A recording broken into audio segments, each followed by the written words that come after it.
ಕಾರ್ಯಕ್ರಮಕ್ಕೆ ಮತ್ತೊಮ್ಮೆ ಸ್ವಾಗತ.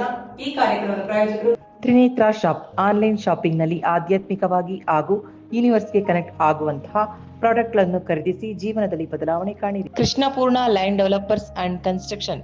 ನಂಬಿಕೆಗೆ ಇನ್ನೊಂದು ಹೆಸರು.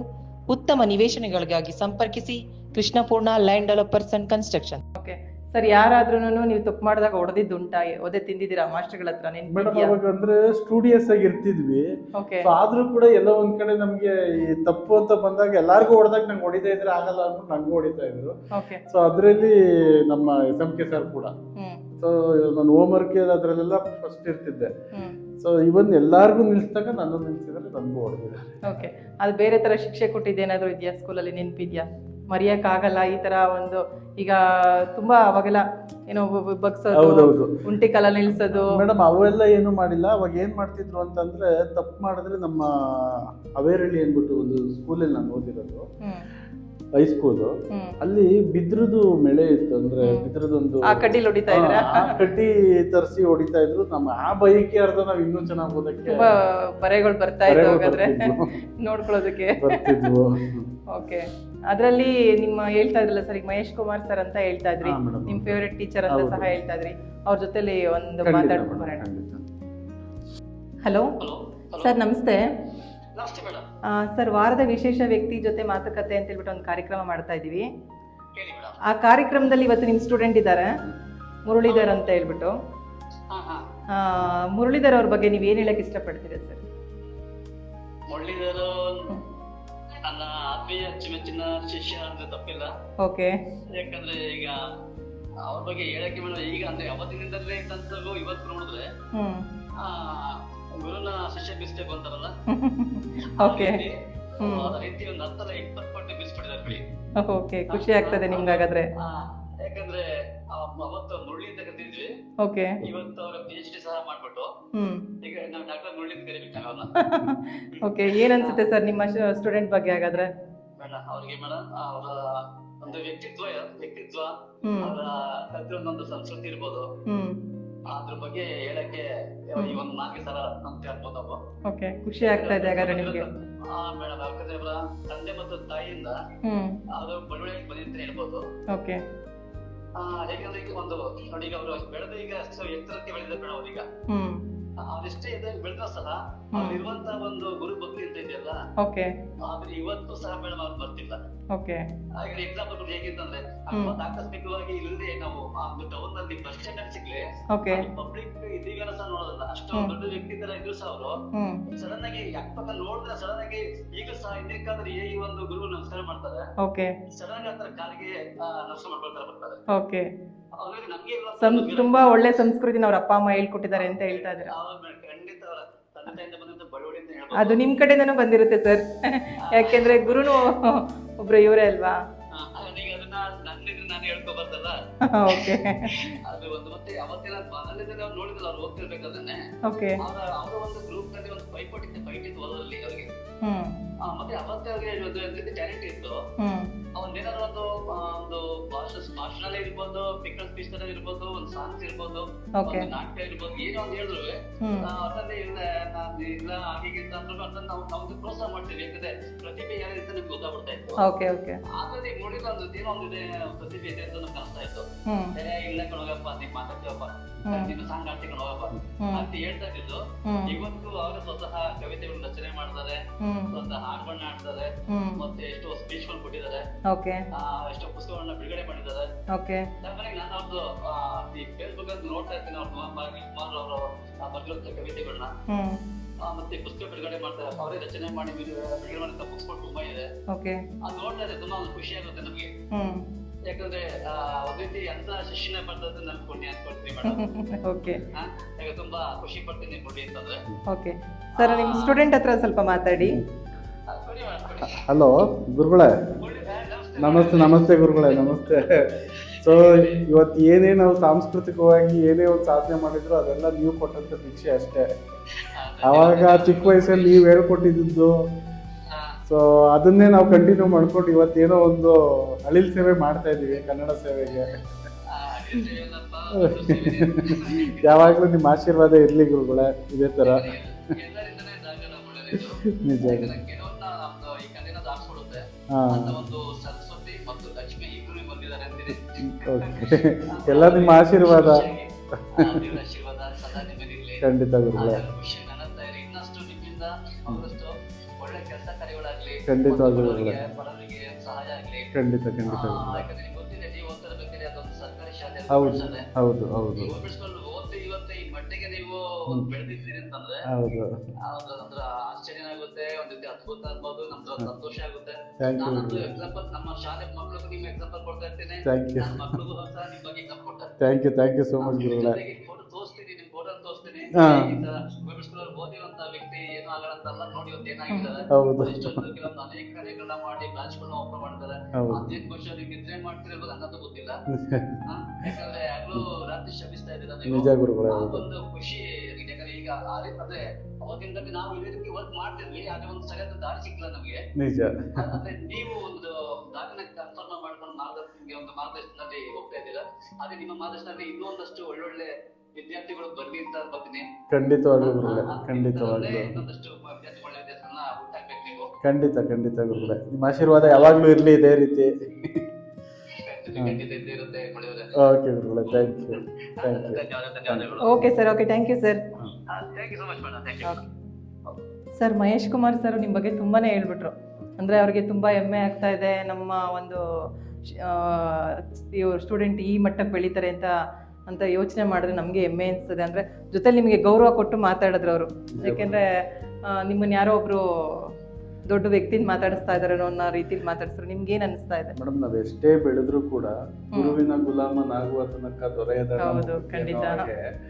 ಸೊ ಅವರು ಹೇಳ್ಕೊಟ್ಟಂತ ಒಂದು ಶಿಸ್ತು ಮತ್ತೆ ವಿದ್ಯೆ ಇದೆಲ್ಲದ್ರೂ ಕೂಡ ಫಲನೇ ಇವತ್ತು ನಾನು ಈ ಒಂದು ಪ್ಲೇಸ್ ನಲ್ಲಿ ಕೂತ್ಕೊಳ್ಳೋದಕ್ಕೆ ಕಾರಣ ಆಗಿದೆ.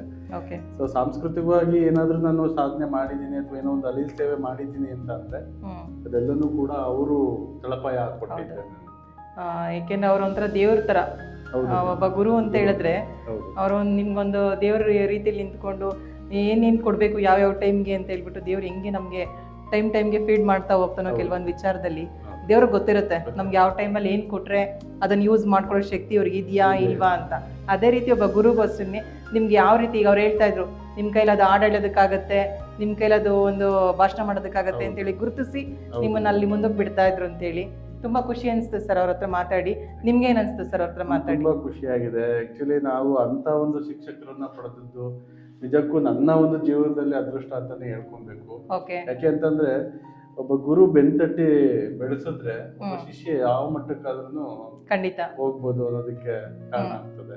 ಅದ್ರ ಜೊತೆಲಿ ಅವ್ರ ಮಕ್ಳಿಗೂ ಸಹ ನಿಮ್ ಫೋಟೋ ತೋರಿಸಿ ಇವ್ರ ತರಾನೇ ಆಗ್ಬೇಕು ಅಂತ ಹೇಳ್ತಾರೆ ಅಂತಂದ್ರೆ ಅದು ಗ್ರೇಟ್ ಸರ್.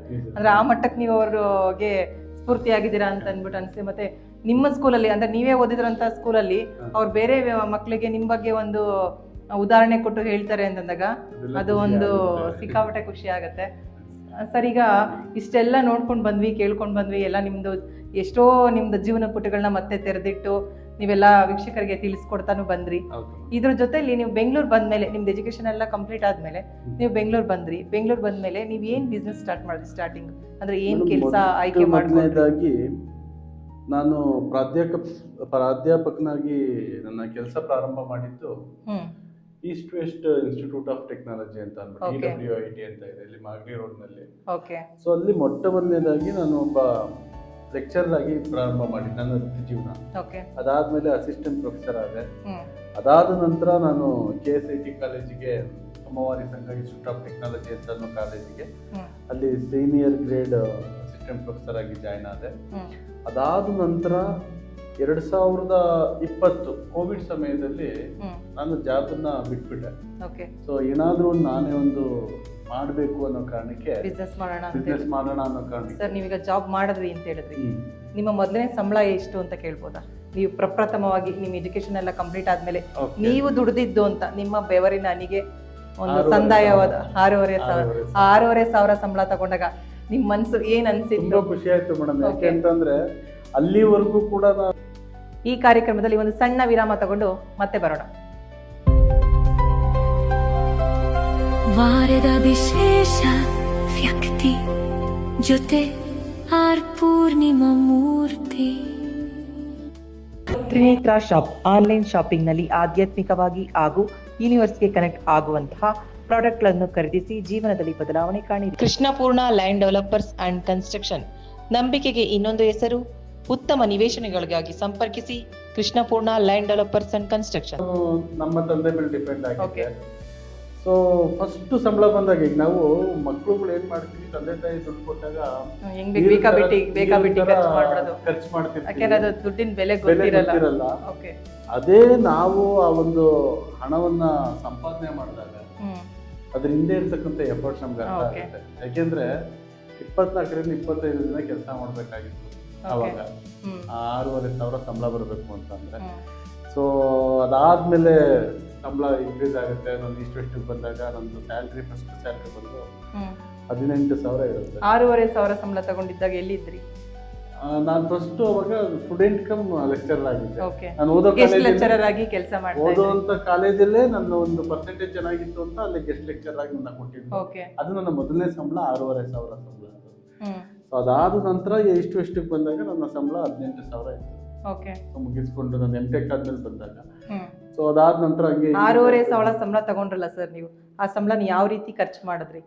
ಮೇಡಮ್ ನಮ್ಗೆ ಅವಾಗ ರೂಮ್ ರೆಂಟ್ ಕಟ್ಟಬೇಕಾಗಿತ್ತು. ನಾನು ಇದ್ದದ್ದು ರೂಮ್ ಎಷ್ಟಿತ್ತು ಅಂತಂದ್ರೆ 10x10, 10x10 ರೂಮಲ್ಲಿ ಇದ್ದದ್ದು ನಾವು.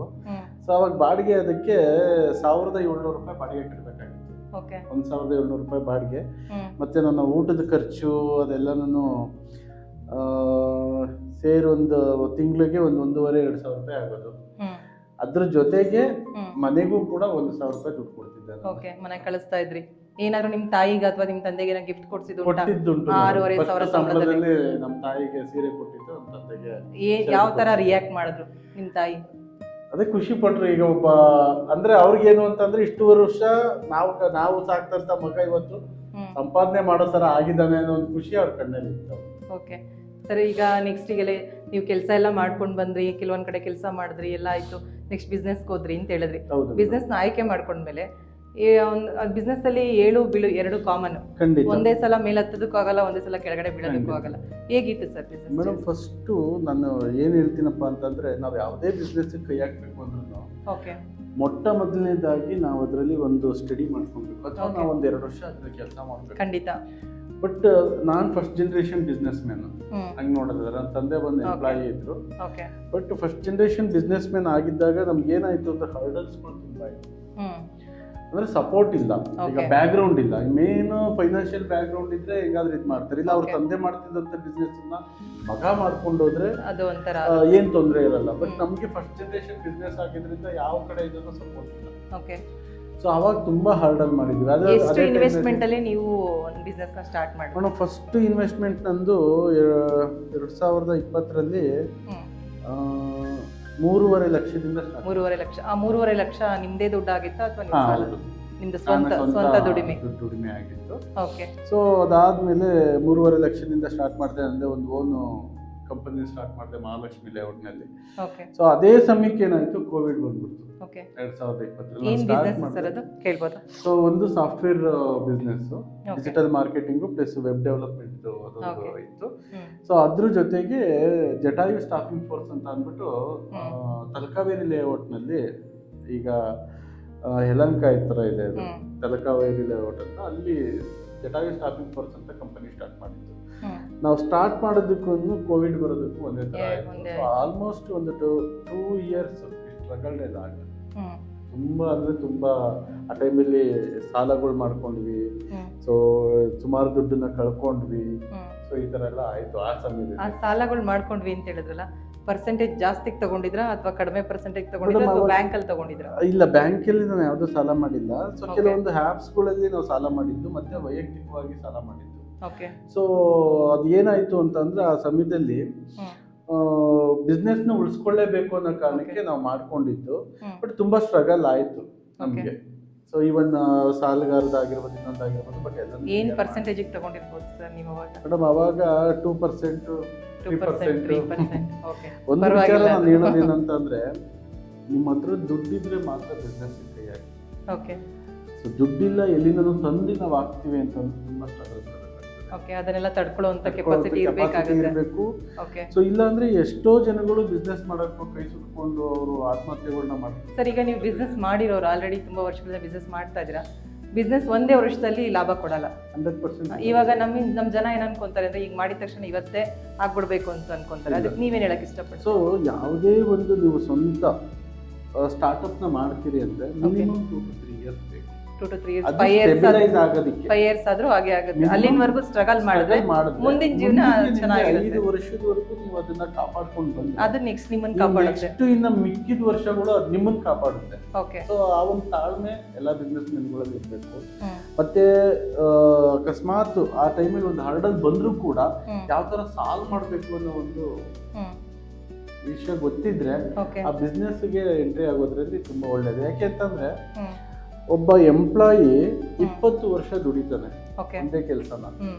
20 ರಿಂದ 25 ವರ್ಷ ಅವ್ನು ಒಂದೇ ಕೆಲಸ ಮಾಡಿದ್ರು ಕೂಡ ಅವ್ನ ಸ್ಯಾಲ್ರಿ ಮ್ಯಾಕ್ಸಿಮಮ್ ಅಂತಂದ್ರೆ 1.5-2 ಲಕ್ಷ ಹೋಗ್ಬೋದು. ಅದೇ ಒಬ್ಬ ಬಿಸ್ನೆಸ್ ಮ್ಯಾನ್ ಅದೇ 5 ವರ್ಷ ಕಾಪಾಡ್ಕೊಂಡು ಬಂದು 6ನೇ ವರ್ಷಕ್ಕೆ ಅದೇ ಒಂದು 20-25 ಲಕ್ಷ ಅವನು ಒಂದೇ ವರ್ಷಕ್ಕೆ ದುಡ್ಡು ತೋರಿಸ್ತದೆ. ಸೊ ಹಾಗಾಗಿ ಏನು ಅಂತಂದ್ರೆ ಒಂದು ತಾಳ್ಮೆ ಅನ್ನೋದನ್ನ ಬಿಸ್ನೆಸ್ ಮ್ಯಾನ್ ಇಟ್ಕೊಂಡ್ರೆ ಖಂಡಿತವಾಗ್ತದೆ. ಬಿಸ್ನೆಸ್ ಮಾಡ್ಬೇಕು ಅಂದ್ರೆ ಮುಖ್ಯವಾಗಿ ತಾಳ್ಮೆ ಇರಬೇಕು ಅಂತ ಹೇಳ್ತಾ ಇದ್ದೀರಾ. ಓಕೆ, ನಿಮಿಷ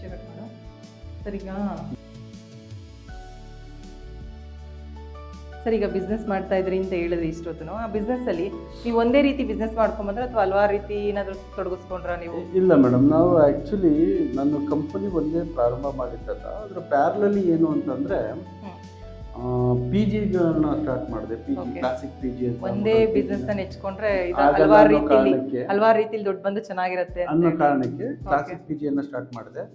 ಅಲ್ಲದೆ ನನಗೆ ಈ ಹೋಟೆಲ್ ಬಿಸ್ನೆಸ್ ಐಡಿಯಾ ಇರಲಿಲ್ಲ. ಹಿಂಗೆ ಯಾರೋ ಮೈಸೂರಿನಲ್ಲಿ ಒಂದು ಹೋಟೆಲ್ ಬಿಸ್ನೆಸ್ ಸ್ಟಾರ್ಟ್ ಮಾಡಿ ಟೂರಿಸಂ ಪ್ಲೇಸು ಅಂತೆಲ್ಲ ಅನ್ಕೊಂಡು ಏನ್ ಮಾಡಿದ್ರು, PUBG cafe and food palace ಅನ್ನೋ ಒಂದು ಕಾನ್ಸೆಪ್ಟ್ ಇಟ್ಕೊಂಡು so I started that. So ಆ ಒಂದು ಹೋಟೆಲ್ ಬಿಸ್ನೆಸ್ ನ ಆದ್ರೆ ನಾವ್ ಯಾರನ್ನ ನಂಬಿ ಅಲ್ಲಿ ಇನ್ವೆಸ್ಟ್ಮೆಂಟ್ ಮಾಡಿದ್ವೋ ತುಂಬಾ ಲಾಸ್ ಆಯ್ತು. ಆಲ್ಮೋಸ್ಟ್ ಲಾಸ್ಟ್ 35 ಲ್ಯಾಕ್ 35 ಲಕ್ಷ ದುಡ್ಡನ್ನ ನಾನು ಅದೊಂದು ಹೋಟೆಲ್ ಬಿಸ್ನೆಸ್ ಇಂದ ಕಳ್ಕೊಂಡೆ. Hard and amount. ಸೊ ಸಾಲ 35 ಲ್ಯಾಕ್ ನಿಮ್ದೇನಾ ಸರ್ ಅಥವಾ ಸಾಲ ಮಾಡಿ ತಗೊಂಡ್ ಬಂದಿದ್ದು ಒಂದು.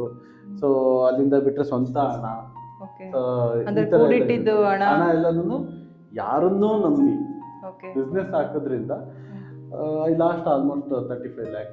ಯಾವ ವರ್ಷದಲ್ಲಿ ಸರ್? 2022 ಇಂದ 24 ವರೆಗೂ ರನ್ ಮಾಡಿದೆ ಅದನ್ನ. 24 ವರೆಗೂ 2 ವರ್ಷ.